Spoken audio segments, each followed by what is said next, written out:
గారి యొక్క 87వ వ్యవస్థాపక దినోత్సవం భీమవరం మన All India Forward Bloc party కార్యాలయంలో ఘనంగా నిర్వహించడం జరిగింది. దీనికి రాష్ట్ర ప్రధాన కార్యదర్శి పివి సుందరరామరాజు గారు, అలాగే అఖిల భారత అగ్రగామి కిసాన్ సభ రాష్ట్ర ప్రధాన కార్యదర్శి డివిఎస్ రామరాజు గారు హాజరవడం జరిగింది. ఈ కార్యక్రమం ఘనంగా చేసాం. నేతాజీ సుభాష్ చంద్రబోస్ గారు 1939 మే 3న పార్టీని స్థాపించడం జరిగింది.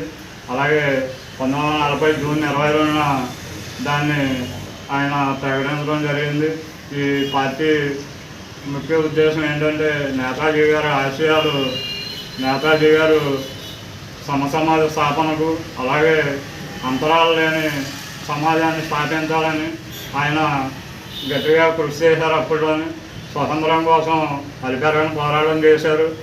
ఈయన స్వతంత్రం కోసం పోరాడి జర్మనీ అయ్యి వెళ్ళి చాలా స్ట్రగుల్కి ఇదై అక్కడ సైన్యాన్ని తయారు చేసి యువతకి మీరు నాకు రక్తాన్ని దారపోయింది, మీకు నేను స్వాతంత్రం తెస్తానని యువతలో ఉత్తేజం రేపే మాటలు చెప్పి యువతని ఉత్తేజపరిచి స్వాతంత్రం కోసం ఆయన నిరంతరం పోరాడారు. అటువంటి స్వాతంత్ర సమరయోధుడు మన నేతాజీ సుభాష్ చంద్రబోస్ గారు 87వ వ్యవస్థాపక దినోత్సవం ఈరోజు భీమవరంలో మన ఫార్వర్డ్ బ్లాక్ పార్టీ ఆఫీసులో జరుపుకోవడం చాలా ఆనందదాయకం.